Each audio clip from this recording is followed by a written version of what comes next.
प्रस्तुत करते हुए अपनी निवेदन को पूरा करता हूं।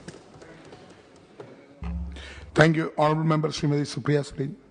Thank you, sir. I stand here in support of this amendment of the Constitution, Order 1950, to provide inclusion of certain communities in the list of scheduled tribes.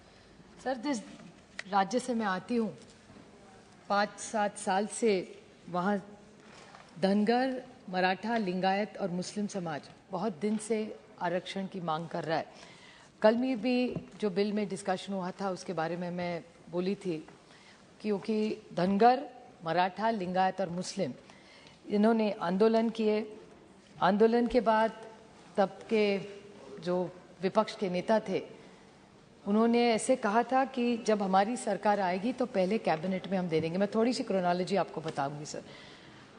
और आज के मंत्री के जवाब में ऐसे आया कि 1979 में महाराष्ट्र ने पहली बार धनगर समाज की जो मांग थी वो दिल्ली भेजी थी। तब मिस्टर पवार महाराष्ट्र के मुख्यमंत्री थे और 1981 में, ये सारा मंत्री जी का स्टेटमेंट है, मैं सिर्फ दोहरा रही हूँ, उन्होंने वापस भेज दिया कि कोई टेक्निकल चीज़ें कम ज़्यादा थी उसमें। लेकिन उसके बाद जब विपक्ष के नेता थे 2013 में, उन्होंने कहा था कि 14 में हमारी अगर सरकार आएगी तो धनगर समाज को पहले ही कैबिनेट में हम आरक्षण दे देंगे। 5 साल सर उनकी सरकार रही। महाराष्ट्र में हर हफ्ते कैबिनेट होती है, तो 5 साल का 52 का हिसाब करें तो 250 कैबिनेट हो चुकी है, लेकिन आरक्षण तो धनगर समाज को नहीं मिला। उसके बाद अभी भी उनकी सरकार है और कल महाराष्ट्र के भारतीय जनता पक्ष के जो मेंबर बोल रहे थे उनकी भी मांग थी कि ये किया जाए। तो महाराष्ट्र में भी उनकी सरकार है और केंद्र में भी उनकी सरकार है, तो दिक्कत कहाँ है ये मुझे समझ में नहीं आ रहा है। तो मैं मंत्री जी को विनती करूँगी कि ये धनगर समाज की जो मांग है, मराठा समाज की मांग है, लिंगायत की, मुस्लिम है, इसका पूरा, कल भी हम एक इसी डिस्कशन में कर रहे थे और ऐसे और 4-5 बिल है। तो अगर हिमाचल के लिए हो सकता है, तमिलनाडु के लिए हो सकता है, उत्तर प्रदेश के लिए हो सकता है, तो महाराष्ट्र के लिए क्यों नहीं हो सकता? और क्यों नहीं एक कॉम्प्रिहेंसिव बिल, हर पीस बाय पीस, एक टुकड़े करके एक राज्य का बिल ला रहे हैं? क्यों ना एक देश के लिए जहाँ जहाँ से मांगे आ रही है।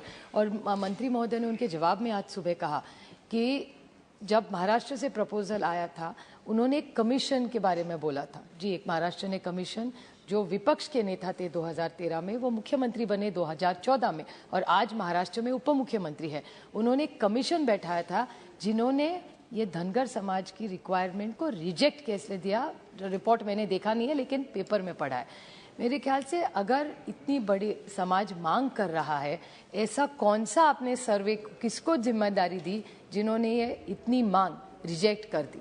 तो मैं महाराष्ट्र सरकार और केंद्र सरकार को, क्योंकि जवाब में मंत्री महोदय ने कहा कि जो मांग आएगी मैं राज्य से बात करूंगा, तो मैं मंत्री महोदय से विनती करूंगी कि आप प्लीज़ महाराष्ट्र राज्य से बात करें और धनगर समाज का जो प्रपोजल 79 में भेजा था वो 81 में क्यों वापस गया।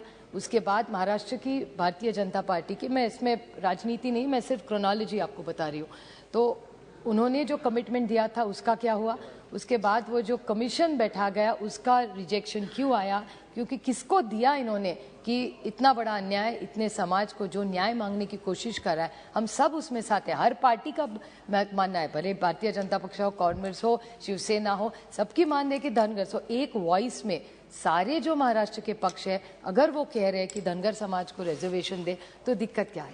आपसे तो 303 MP है, यहाँ तो कोई दिक्कत नहीं है ना। महाराष्ट्र में अभी ईडी सरकार, ईडी मतलब एकनाथ और देवेंद्र, वो खुद कहते हैं, मैं नहीं उनको ईडी सरकार कह रही हूँ, वो खुद को ईडी सरकार बोलते हैं। अच्छा, तो ईडी सरकार ने अगर कहा है कि हमको ये आरक्षण दे, तो मेरे ख्याल से उसकी क्रोनोलॉजी देख के आप सब ने सोचना चाहिए सर। मेरी दोस्त माधवी चंद्रानी मुर्मू और अपूरूपा पोद्दार, उन्होंने सविस्तर इन्होंने जो ट्राइबल्स के इश्यू उसमें रेज किया सर। जब मंत्री जी ने जवाब में भी एकलव्य स्कूल के बारे में उन्होंने कहा कि स्कूल बड़े बनवाए, लेकिन स्कूल में क्वालिटी एजुकेशन क्या है सर? स्कूल तो बनवाए, बिल्डिंग बनती है, लेकिन स्कूल बिल्डिंग से नहीं होता, अंदर बच्चों को क्या शिक्षा मिलती है। और राइट टू एजुकेशन में जो इंक्लूसिव एजुकेशन का जो विषय है हमारा, तो क्यों ना एकलव्य स्कूल अलग ही कर, जैसे क्यों ना इन सारे बच्चों को हम लोग इंटीग्रेट करें? क्यों ऐसा चाहिए कि एक समाज के बच्चे एक ही स्कूल में जाए? क्योंकि राइट टू एजुकेशन में तो प्राविधान किया है, तो क्यों ना काफ़ी ये सारे जो बच्चे हैं उनकी जो स्कॉलरशिप्स है उससे ज़्यादा शायद पैसा बढ़ा के, क्योंकि नीति आयोग में जिस बारे में पहले बोल चुके हैं तो मैं रिपीट नहीं करूंगी सर, क्योंकि अपूर्वा पोद्दार जी ने उन सब कहा है कि नीति आयोग कुछ कह रहा है और सरकार कुछ कह रही है। नीति आयोग कह रही है कि इस डिपार्टमेंट का बजट कम हो रहा है, लेकिन मंत्री जी उनके आज के उत्तर में कह रहे थे कि बजट बढ़ा है। तो नीति आयोग कह रही है सच के मंत्री जी कह रहे, मेरे ख्याल से ये क्लैरिफिकेशन दे दे, क्योंकि ट्राइबल्स को मदद की ज़रूरत है। अरविंद सावंत जी जो कह रहे थे, हमारे यहाँ भी महाराष्ट्र में नंदुरबार हो, पालघर हो, मेलघाट हो, इनके प्रश्न जो है वो अलग है। ये जो ट्राइबल्स है उनके महिलाओं के प्रश्न अलग है, उनमें अनीमिया का नंबर, हेल्थ इश्यूज बहुत ज़्यादा है, उनके सारी जो डिलीवरीज होती है अभी महाराष्ट्र की जगह में इंस्टीट्यूशनलाइज्ड है, पर देश में सब जगह इंस्टीट्यूशनलाइज नहीं है सर। तो क्यों ना एक इंटीग्रेटेड प्रोग्राम इनके लिए बनाया जाए। ये टोकनिज्म नहीं है कि नाम बदल दिया, उनको SC ST में डाल दिया, इतने से नहीं होगा sir. We have to make a huge social impact of genuinely being good to them, and only budgets not, we will have to have an inclusive larger programme. I appreciate what the minister was saying. He was very, very open and honest about what has happened in my state. But in his reply, it would have been nice if he made a comprehensive goal.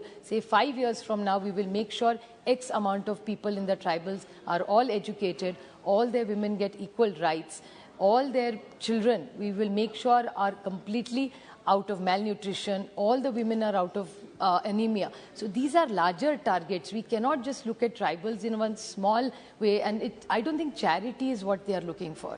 They are looking for fair inclusion, rights on merit. And I think this world is working towards merit. So why can't they also get things, because they are citizens of this country, and I think we all owe it to them. So I take this opportunity again to request the Honorable Minister, ये सरकार 303 इतनी बड़ी आपकी यहाँ है, महाराष्ट्र में है, तो मराठा समाज, धनगर समाज, लिंगायत और मुस्लिम समाज को जरूर आरक्षण का सोचे। ये आपका इलेक्शन मैनिफेस्टो का कमिटमेंट है, 8 साल से पेंडिंग पड़ा है, वो प्लीज पूरा करें। Thank you sir. Thank you. Honorable Member Dr. S.T.